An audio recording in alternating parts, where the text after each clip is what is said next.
It's got to be 2011 because Skyrim is about to release. Yes. No, hang on. I've got something really wrong here. Maybe it's just the anniversary edition. Hello ratbags, it's Jade. Welcome to an info video about Skyrim with its upgrade system, the price, what to expect with the brand new Creation Club DLC, all the new ones that have been announced last few days, and some of the old ones, my opinion on what you could do. Especially if you're a survival fan, I think you're going to love some of the additions that come in as part of this package. Agree or disagree with the price of this upgrade or the new edition? It is Bethesda, it is Skyrim. As they say, they're going to keep selling it until we stop buying it. So Skyrim, the update supposedly will go live at midnight Eastern time in America. So that's going to be about 5 AM in the UK. And that's about 4 or 5 PM in Australia time somewhere. That's when it'll also go live if you're buying the game for the first time, the anniversary version on a PlayStation 5 or an Xbox Series X or S. It's pretty much $50 if you're buying it in America and around $47.99 here in the UK if you're buying complete anniversary edition. If you're just upgrading, it's only going to be $15.99 and obviously $20 for the upgrade. Xbox Games Pass fans, you will also be able to buy the upgrade even if you don't own Skyrim. You can play it in the Games Pass and just upgrade it for $20 also. If you already own the special edition version of the game on your Xbox One or PlayStation 4, well, you will unlock 3 new Creation Club mods for absolutely free. The Survival mode, Saints and Sinners, and the Rare Curios mod. You'll also unlock Fishing. This is all free content that's going live with the update for everyone that owns the special edition of the game without upgrading or buying any other new version. If you play the special edition version of the game on a PlayStation 5 or Xbox Series X or S, you will also get part of that update, improvements to the graphics, whole host of other stuff going, bells and whistles, to make the experience a next-gen game, supposedly. That comes as a free update. The content that you're buying is basically new creations and old ones. So what does the $20 get you? Well, Bethesda have said that there's going to be over 500 unique pieces of content. That doesn't mean 500 DLC mods, it just means 500 pieces of items. Armours, weapons, quests, that kind of thing. If you've previously bought any of the Creation Club content, you're not going to get any kind of discount on the upgrade. You'll just simply have to pay the full price to unlock the rest of it if you're planning on doing so. One thing to note, they are changing the onboarding process. Basically, when you started up the game, when you bought Creation Club items, it would instantly give you a whole host of quests. So Bethesda have changed this now, and you'll organically come across a bunch of the quests associated with all the Creation Club content. You can still look in the description of all of the Creation Club stuff, and it will give you a clue or a hint about where to go for that particular quest if you really want. I will be doing guides on all the brand new stuff. So let's go through some of that new stuff. Fishing is probably one of the most exciting pieces, as it's going to be free for everyone and it adds a whole host of new content. There's going to be 20 different fish for you to go and collect at various different spots. You can't rock up just to any lake and expect to get some of these fish. It has to be specific locations. You are obviously going to need a fishing rod as well, so it shouldn't be too hard to find one of them. And these locations will be marked out by bucket of bait and related accruement. Apparently there's even going to be underground lakes that you'll be able to fish in too. What I'm really loving about this is the way it's going to go nicely with the survival and camping modes. Obviously you can eat the fish as just pure food, but you can also use them in alchemy as well. And you can go ahead and build yourself aquariums at any of your half-fire homes or mount them for display. Riften Docks is where you're going to pick up some jobs around the fishery. The first one, swims in deep water, is going to teach you about fishing. And the redguard is an excellent source for fishing orders and some special requests. You can also get other rewards like golds to artifacts like the Fang of Heinekenament. And remember, even special edition owners of the game will get this for free. So alongside the new armours and new activities, there is going to be a plethora of new quests. One of them is called the Calls.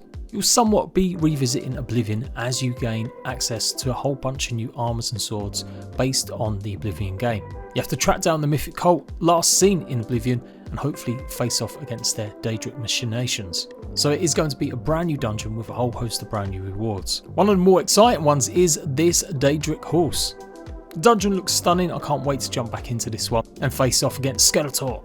Pretty much every new weapon or armour set does come with a tiny little quest. Some might be a bit larger, but generally it won't take too long to complete them. Like the Redguard Elite Armaments, you'll get 2 new weapons as well as a brand new set of light armour, plus the legendary Yokudan sword, Bone Shaver. To access this quest, you're going to need to talk to Azedi in Shorestone, the far north of Riften. This is called the Interception quest. There's a whole bunch of staves modelled after Morrowwind game. You'll be able to buy these from Master Neloth. These have unique enchantments, but you can go ahead and just craft your own unenchanted staff and apply them yourself. You'll get these from various different vendors and in chests. The Nichuansumzum, oh my god, I cannot say that, is a brand new dwarven home. If you ever wanted to live like the Dwemer, you now can. There's a whole bunch of ornaments in this place, and the quest starts with the Sync Ancient Artifacts Journal Volume 1 in the Frozen Hearth in Winterhold. So if you like living in the ground, this is the quest for you. If you fancy a golden katana, then you need to go and check out a Matter of Pride quest by finding Irania in the Sacculum of Bereth, west of Windhelm. Farming is another exciting feature that I'm going to couple together with survival, obviously, and fishing. You can run your own farmstead in the heart of Whiterun. Appoint a steward to take care of day-to-day stuff, and you can even upgrade and get new pens for your animals, windmills, apiaries and stables. The Unquite Dead quest will begin once you've investigated the Golden Hills plantation east of Rorikstead. Explore the forests of Falkreath and you'll gain the gift of a single boon, the Bittercup, and 3 separate quests. You'll begin this by doing the Dying Wish quest at a mysterious altar at Dead Man's Drink in Falkreath. Do you want some necromancy spells? You can earn 13 of them plus a special robe when you take part in the necromantic grimoire. You'll also be able to summon a whole bunch of different style skeletons. These can be accessed via different vendors and in certain chests. The contest has you basically vying to kill a spider against other foes. There's actually 2 items up with this one, the Fist of Randagolf and the Ice Blade of the Monarch. You need to go to Candlehearth Hall to read Leotelli's journal to begin this quest line. Speak to the Jade Steward in Dragon's Reach and you get access to this one. If you want a brand new bow and you're a bit of an assassin, you check out this quest by speaking to Jade Steward in Dragon's Reach. In the Shadow will give you the ability to go invisible and extra speed, all while using the bow of shadows. The Bloodchill Manor is a new mountain high in the hills and definitely a bit more of a vampiric inspiration. The quest associated with it will give you the opportunity to go here. It's got a dungeon area, bed coffins, so if you really want to live like a goth, this is going to be the home for you. Dinner invitation will be delivered by courier upon reaching level 12. If you want a brand new cleaver, then you're going to need to help out a queen in distress and go for the Blood in the Water quest line. You can find this by asking an innkeeper if they've heard any rumours lately. You'll unlock the headman's cleaver as soon as you finish the quest for the queen. If you've always been a bit of an unarmed combat veteran and you really have despaired at the lack of options, then there's 15 brand new ones being added. You'll be able to craft these, buy them or find them in the world, and you can affix different augments to them, like spikes, blades or horns. These look super fun. I was never really a melee character, I was always a bit of a battle mage, so I'm looking forward to trying these out and seeing if they can mix up my playstyle a big deal. If you want even more necromancer gear, you can earn free armour items by completing a quest at the edge of Mara's Eye Pond. You'll unlock the Dreams of the Dead quest by reading Nara's journal. It's going to give you access to the legendary Blood Worm Helm, Helm of the Urin Birdclaw, and the Staff of Worms. This will give you the power of Manimarco himself. Another quest line flavoured by Morrowind tasks you with unlocking a bunch of new armours and weapons. Goes to Tribunal will have to go and rebuild a rebel group, or wipe them out, the choice is yours. Armour of the Ordnance as well as Holy Master of the Tribunal themselves, lots of different style weapons like Magebane, the Cleaver Scent Thelms and Skullcrusher. You'll also face off against an ancient foe. And that brings 16 brand new creations coming to the Creation Club as part of the anniversary upgrade.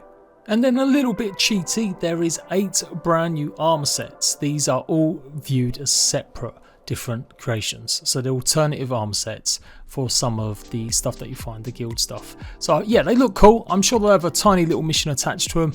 These were only shown off last night in the actual Bethesda Discord, but they look pretty cool. Definitely want to keep a collection of these and choose one of my many homes to maybe store it. I really will have to have a home dedicated to the Thieves Guild, the Mages Guild, and all the accompanying weapons and items. And that at the moment only leaves 2 more creation kit pieces that we haven't actually seen or know not too much about. Some people are speculating it could be to do with spells. We'll have to wait and see. When you add that to the other stuff that's already in there, remember there's 48 old creation kit stuff that you've been able to buy for years now. That's all going to be included as well as part of this new anniversary edition or the upgrade.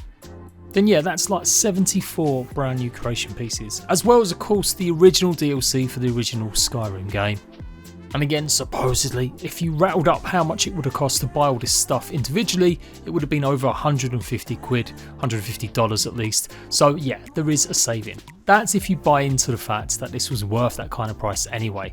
A lot of this stuff was massively overpriced, but at least some of it went to some of the creators, or that's what we're kind of led to believe, that they worked hand in hand with Bethesda. Not too sure if any of the new stuff is going to be the same way. They said they have worked again with some new creators and old ones as well, but yeah, I hope they're getting a decent cut. There's at least 22 new pieces of armours and sword content that has little quests, and some of them will have much bigger quests that you get a whole host of different armours and weapons in.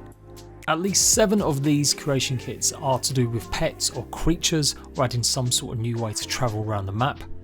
There's around 8 gameplay via ones that really mix up the gameplay mode, like survival mode, or adding things like rare curios. And some of them are still mixed in again with the armor sets, so it really will adjust. Maybe it's like dungeons and stuff. When you add the 2 new homes to the 4 that are already in the game, that's 6 new locations that you can have your house filled with absolute junk. So yeah, there's lots going on there with the old weapons added to the new stuff. There's going to be a big choice. I really want to do a survival let's play. Survival mode, have the backpack or adventurers backpacks, have camping, have the fishing, have the farming, maybe some pets as well. Chuck in the undead pack, that's been an old one, the Plague of the Dead, and that would be interesting running around trying to basically take care of zombies like most survival games would have you do. And that's what I'm planning, 100 days of Skyrim survival. We'll see how it goes. I remember trying the survival mode ages ago when it first came out, and I wasn't too impressed, to be honest.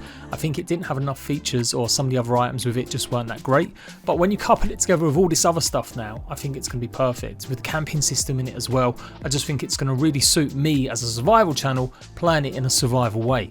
I am going to have all the other creations added as well as part of the game, and I will go and complete and do all them quests as well, so look out for that as part of the Let's Play or some individual guides on launch day. Let me know what you're most looking forward to. Will you be buying it? Will you not be buying it? I am going to give it my all. So make sure you subscribed for the best in survival games and open world, and I will see you ratbags for more Skyrim adventures once again 10 years on.